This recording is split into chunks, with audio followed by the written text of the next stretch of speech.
Welcome to New York Institute of Technology's podcast, The Scope. Produced by the College of Osteopathic Medicine, our episodes focus on the medical school experience and how it helps shape future physicians. Learn about exciting new health and wellness initiatives, cutting-edge medical research and technology, and how to effectively navigate medical school. We are excited to have you join us. Good afternoon, and welcome to the Scope Podcast. I am your host, fourth-year medical student Isabel Lombardi. Today, we are going to have an amazing conversation packed with insights, wisdom, and experiences related to AI in the healthcare arena. I'd like to introduce our conversation panel. Please welcome Dr. Rajendram Rajanarayanan, Associate Professor and Associate Dean of Research and Publications. Dr. Lise McCoy, Assistant Professor and Director, Faculty Development and Co-Chair of the NYITCOM AI Committee. Dr. Milan Toma, Associate Professor, Osteopathic Manipulative Medicine.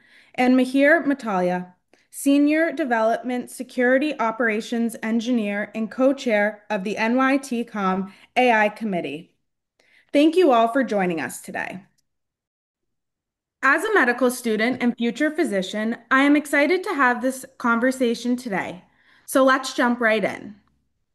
Dr. Raj, how do you feel AI is enhancing medical education and training for students and residents? Thank you, Isabel, and thank you for the question. One thing I would say that's all on our mind, right? So, as a biomedical scientist and educator, I see AI not just as a tool, but as a true disruptor of traditional medical education. And things that we use in AI has been in existence. Probably some of the other panelists will tell that for a long time. But all of a sudden, with Gen AI, things have disrupted even more recently, right? So that's one of the things where things have become more accessible.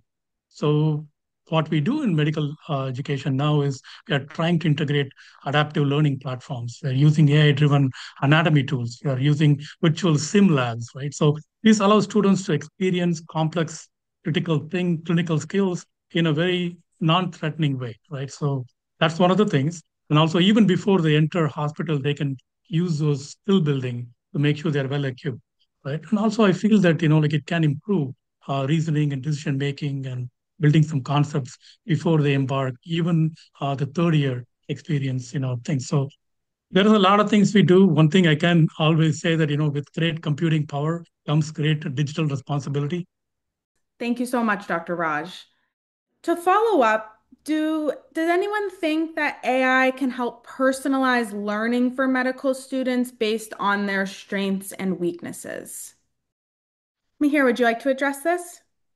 Sure. So um, there has been research going on by, let's say, for example, Khan Academy.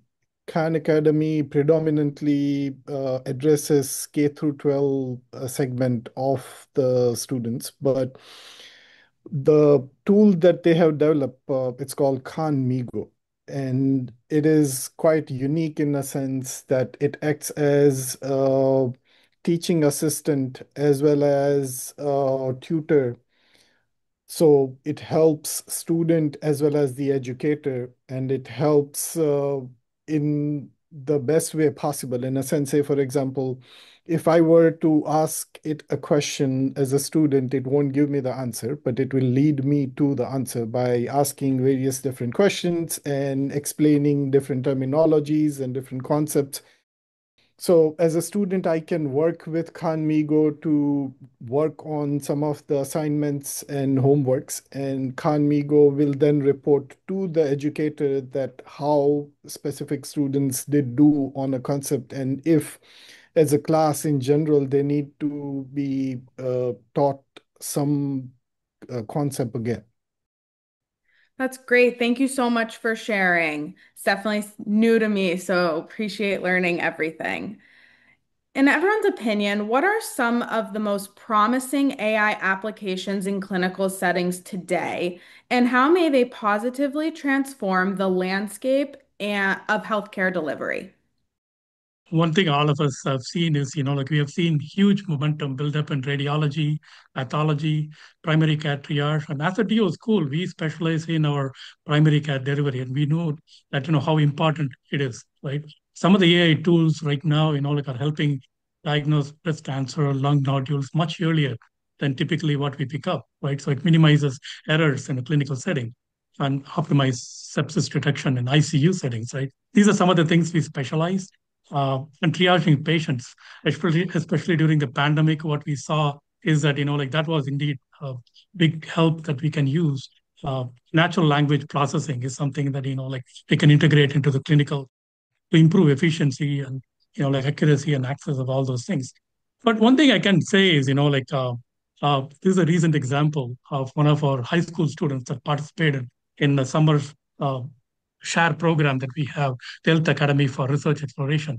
So this student, now he graduated from RPI, computer science degree, went on climbing in Himalayas, right? So near Lake Manasrovar. And all of a sudden he was hospitalized. And then the care team could not communicate with him.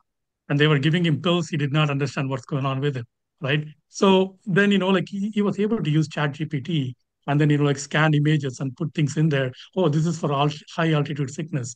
Oh, I have my oxygen low, because he could not understand, like those scripts and, like things like that were provided.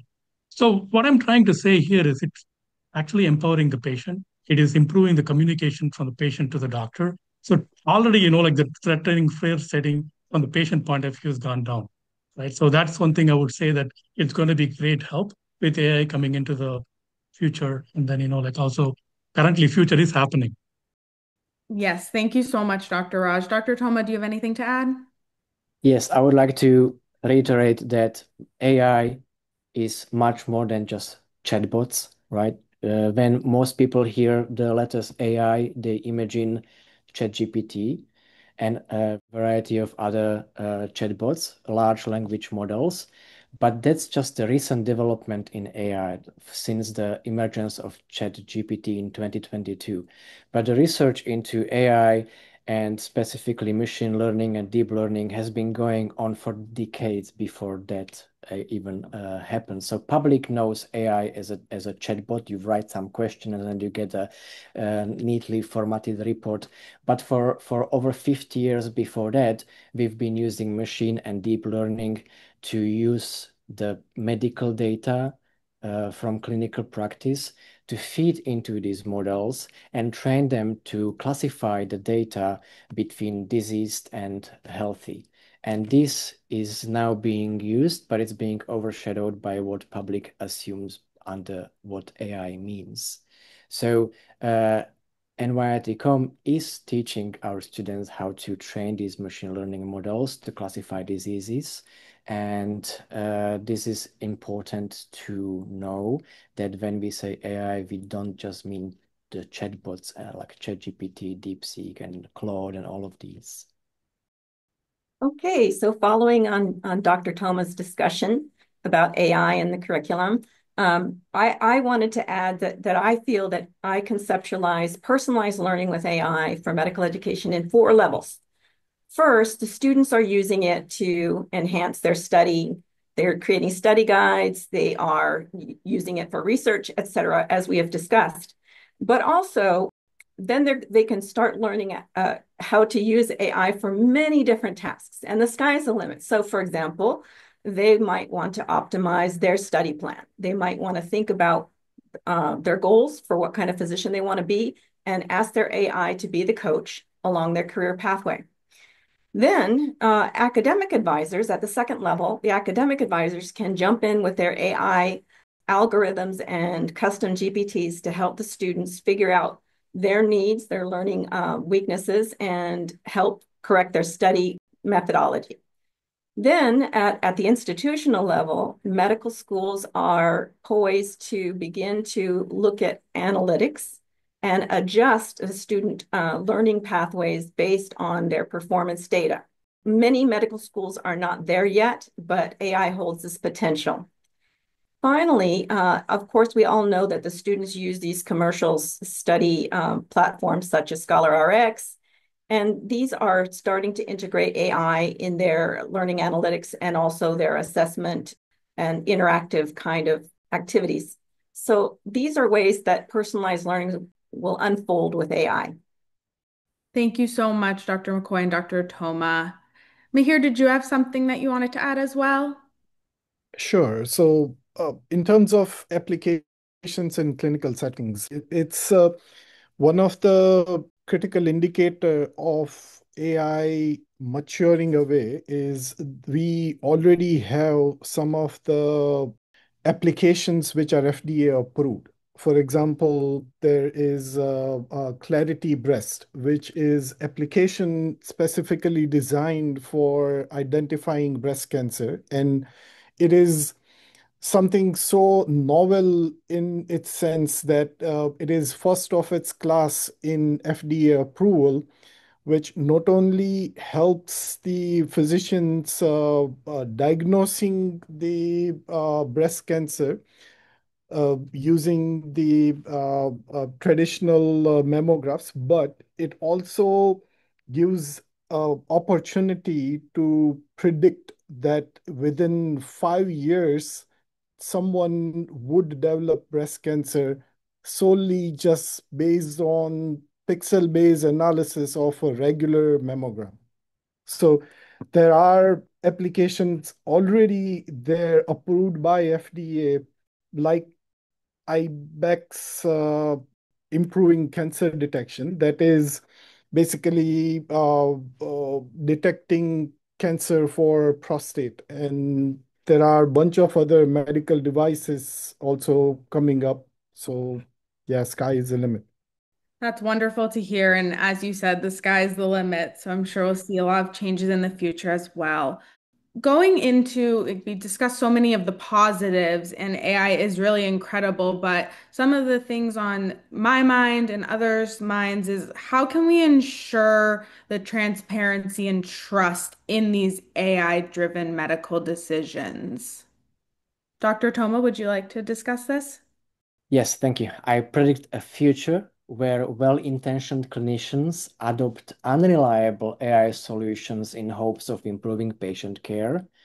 And if these tools inevitably fail on real-world unseen data, then they will end up disappointed, which could foster widespread distrust of all AI-assisted diagnostics throughout the entire healthcare sector. So what we do need a regulatory frameworks for clinicians, and the FDA is actually on top of that. I can confirm they have several guidance issued this year, 2025, but we just need to make sure that the developers know about this and follow these guidelines. Otherwise, if you lose the trust of the healthcare sector in these solutions, we don't teach the current and future medical professionals right now on how to critically evaluate and distinguish credible AI tools from those that simply inflate their performance metrics through practices like data leakage, improper validations. We risk that people will lose confidence in these tools, and then once that's lost, it will be difficult to get back. So we need to teach our students, and not just us, and also current medical professionals, how to identify reliable, robust, clinically meaningful AI solutions to prevent the future defined by skepticism. Mihir, would you like to add? Adding a little bit more to what Dr. Thoma just said, it will be a consistent pattern where it requires collaborative approach, right? Expanding into some of the things once again said by Dr. Thoma, that it's not going to be just the clinical practitioner, but it also be regulatory authorities. It will also be clinical researchers. It will also be technologists like AI developers, and also be hospitals and entities who will deploy these technologies into the production. So it will be critical for all these entities to collaborate with each other to establish that trust for the patients that they try to cure. Thank you so much, Dr. Toma and Mahir, for your insight. Dr. Raj, do you have anything to add as well?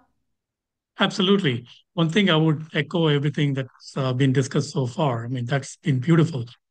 But we also have to acknowledge that the bias is inevitable in any tool, right, including AI, because it's a reflection of the data and the algorithms that train on it.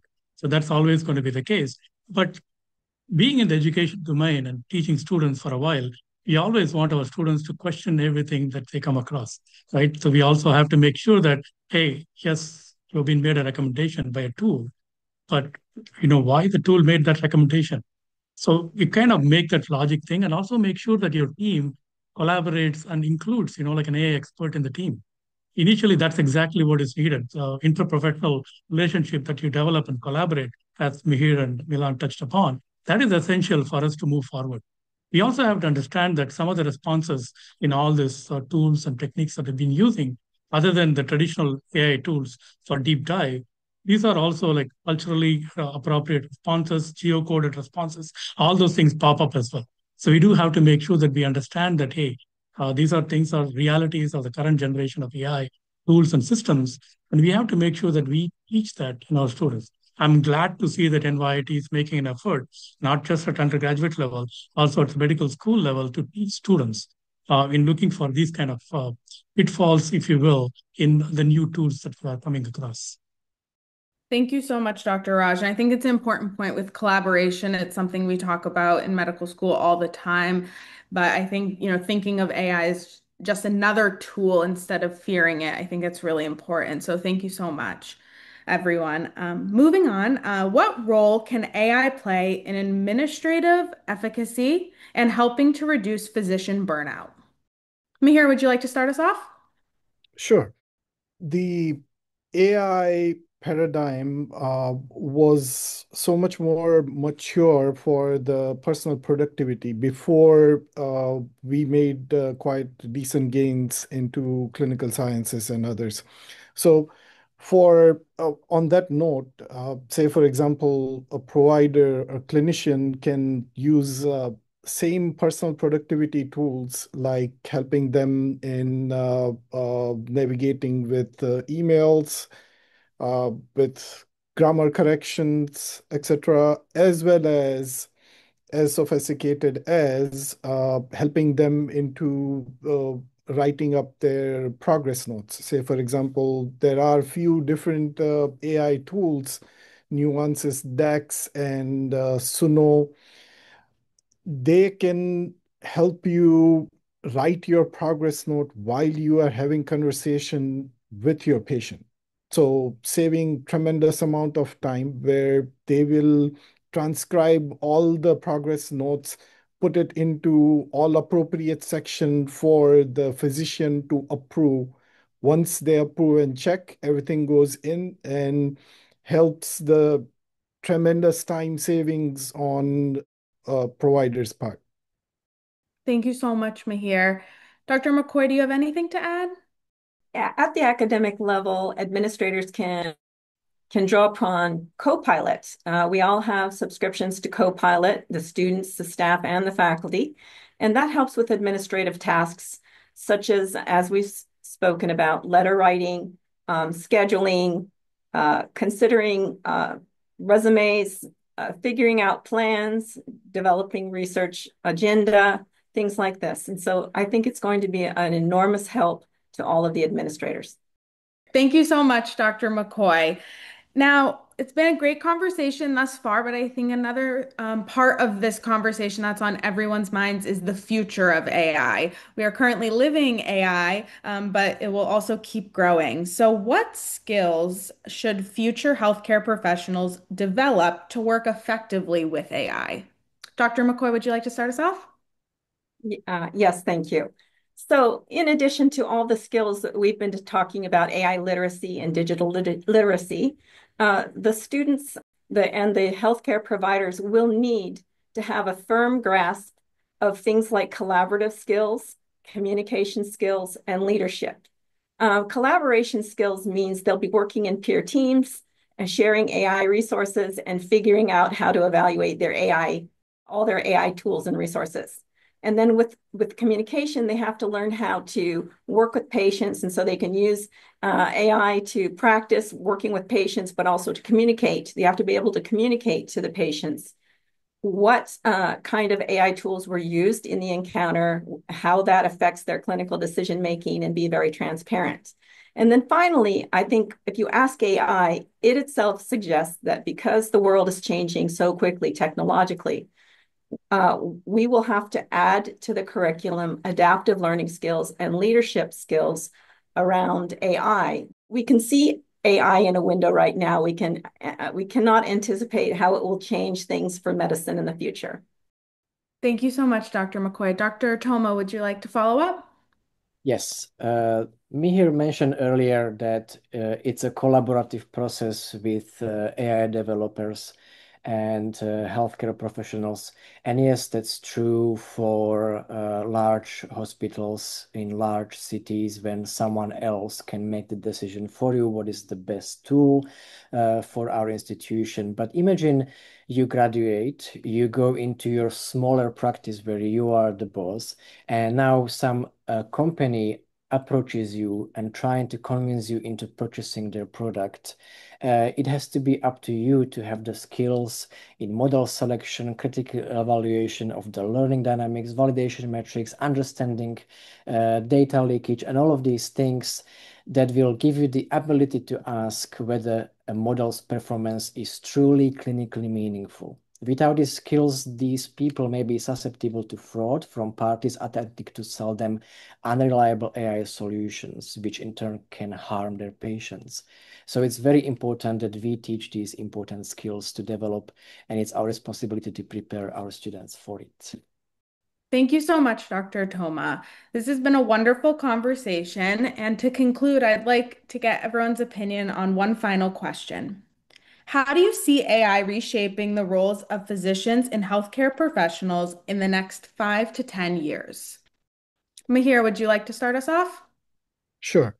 So one of the skills, in my opinion, and a disclaimer that at the pace that AI is developing, it's hard to gauge or predict where it would be in next 5 to 10 years. But if we have to, in my opinion, the provider or a physician will need to assume a role of chief explainer. In a sense, when they are dealing with these AI tools, dealing with these other collaborative entities, they would be at the center to make sure that patients do understand that what are their choices, especially given the black box models, which cannot explain how they arrived to what they arrived to. The physician or the provider will be at the core, helping them understand each of the steps of what they should be doing. That's my 2 cents. Thank you so much. Dr. Raj, would you like to add anything?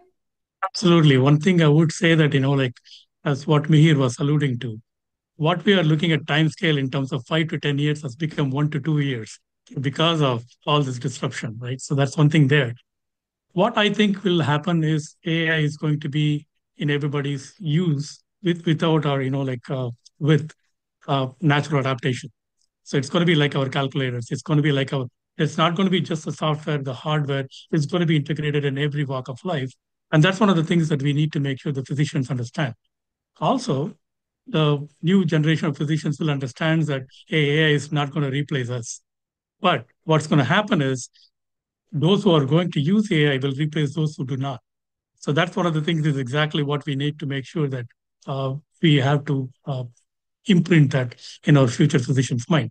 Also, future physicians will become knowledge integrators, right? So they're going to be having much more tools than what we have right now. Right? And also, they're going to become the new empowered patient advocates with all these tools. So future is bright, and I'm very happy for it. Thank you so much, Dr. Raj. Mahir, did you have something you wanted to add? Sure. To follow up on Dr. Raj's comment, it is so critical for our students to get acquainted and learn these AI tools. Say, for example, in future, if they make a clinical decision where it happens to be wrong, it may happen so that they will be asked that if and why they did not use a validated AI tool to get a better clinical decision. So, whether one wants or not, this is here to stay and we got to learn. Thank you so much. Next, we'll hear from Dr. Toma and then Dr. McCoy. So the AI will always have some non-zero false positives or false negatives. So until this is the case, until there is zero positive, false positives or zero false negatives, it will never replace you. Because I hear these questions a lot. Is it going to replace me? No, it will never replace you. You will always be necessary to make sure it's not a false positive or false negative. But it will streamline the processes and give you the opportunity to spend more time with your patients. So hopefully you will resist the pressure from administration, and instead of seeing more patients, you will spend more time with your patients. Thank you so much. And Dr. McCoy, I'd love to hear from you as well. Right. So I'm glad that Dr. Toma ended on a humanistic vision and a vision that's optimistic for our new physicians. But I wanted to go back to the beginning and thank you for this important discussion. And what I would like to say about how medical education will improve with AI is in the realms of teaching, learning, curricular optimization, career planning for students, well-being for physicians so they don't burn out, decision-making support, research, and community medicine. So I think that our vision for AI at NYT is growing, and I'm enjoying being here today. Thank you. Thank you so much. This has been an amazing conversation that will surely benefit medical students, healthcare professionals, and the general population as they learn and explore the growing areas of AI application. I would like to thank our special guests for sharing their valuable insights, knowledge, and experiences related to the dynamic impact of AI on medical education and healthcare. Thank you also to our listeners. Take care, everybody.